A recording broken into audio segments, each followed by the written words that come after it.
Interview.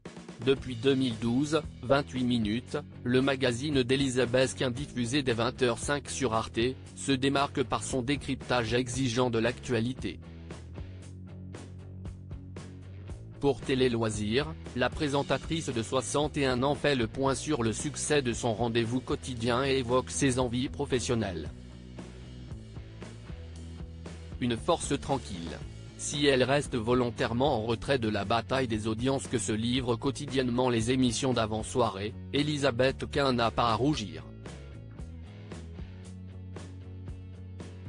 Bien au contraire.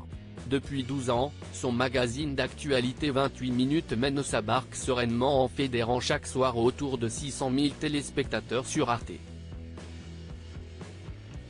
Grâce, notamment, à son ton singulier marqué par le refus absolu des classes en plateau. Ou encore à la volonté d'avoir une programmation à contre-courant, avec des invités que l'on voit rarement ailleurs. En meneuse de bande, la journaliste de 61 ans propose également, avec rigueur et humour, des débats de qualité autour de l'actualité française et internationale. Des échanges souvent pointus mais jamais élitistes ou excluants. Une marque de fabrique payante. Si est un sanctuaire où toutes les opinions cohabitent, Elisabeth Quint évoque les raisons du succès de 28 minutes sur Arte Télé Loisirs. Vous souvenez-vous de la naissance de l'émission ? Elisabeth Quint, ce projet vient des anciens dirigeants d'Arte qui avaient l'envie et le besoin de créer une émission d'accueil incarnée, ce qui se faisait peu sur la chaîne à l'époque. Il se lançait un double pari, mettre une femme à 20h05 et proposer une vraie émission de débat. Je travaillais sur Paris Première à cette période. Lorsque j'ai été contacté, j'ai trouvé l'idée bonne alors j'ai sauté le pas. En quoi êtes-vous différent des autres programmes diffusés à la même heure ? Comme tout est de plus en plus polarisé, notamment avec les chaînes d'infos en continu, nous nous efforçons de rendre l'actualité plus lisible.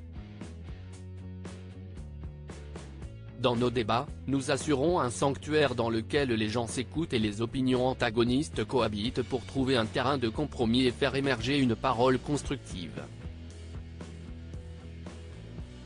Cela explique-t-il selon vous la longévité et le succès de l'émission ?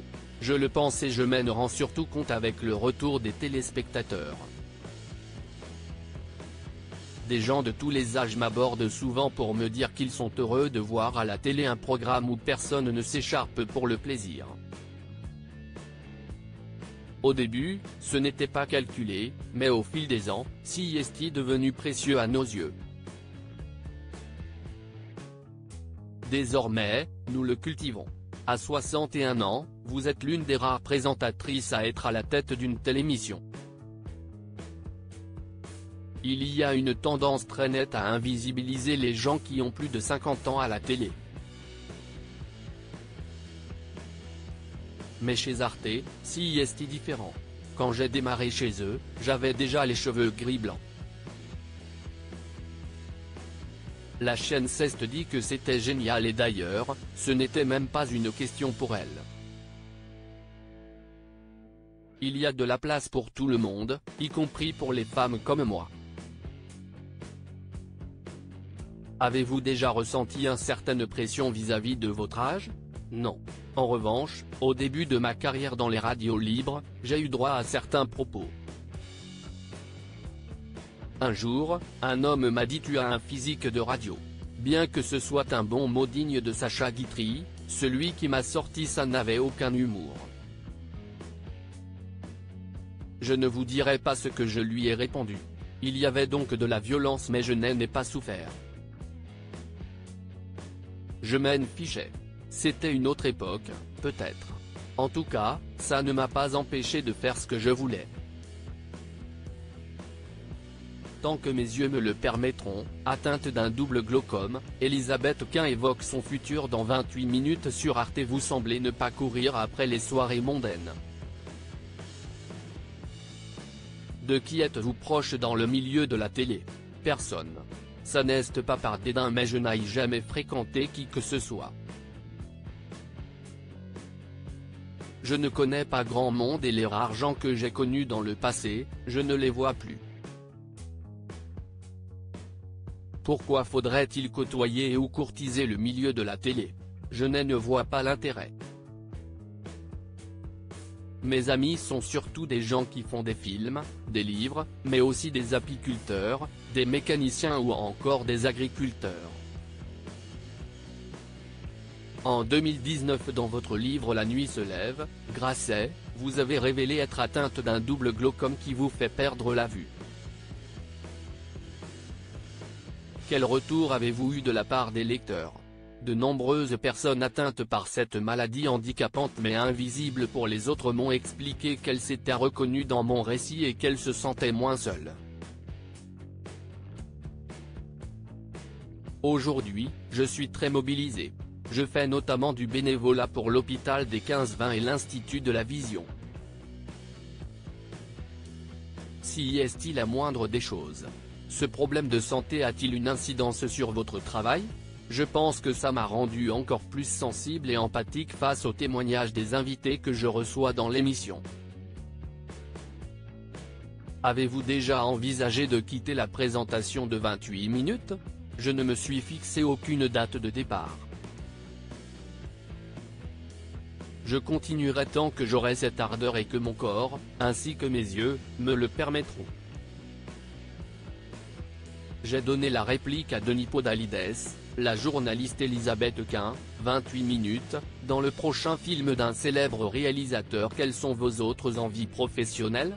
Je referai bien de la radio. Si est-il comme ça que j'ai démarré ma carrière? Par exemple, ça me plairait d'animer une émission dans laquelle j'approfondirais le parcours de mes invités. Au cours de votre carrière, vous avez eu l'occasion de jouer dans quelques films. Aimeriez-vous refaire de la comédie? Il se trouve que je viens de tourner dans Le Dernier Souffle, le nouveau film de Costa Gavras. Il a adapté le livre sur la fin de vie de l'écrivain Régis Debray et Claude Grande, un médecin spécialiste des soins palliatifs. Costa m'a appelé il y a 2 mois pour me proposer un petit rôle.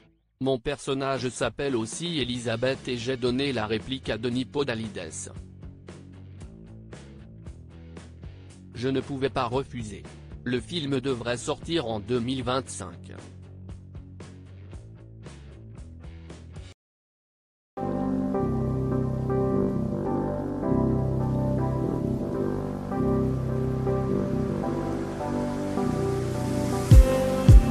Just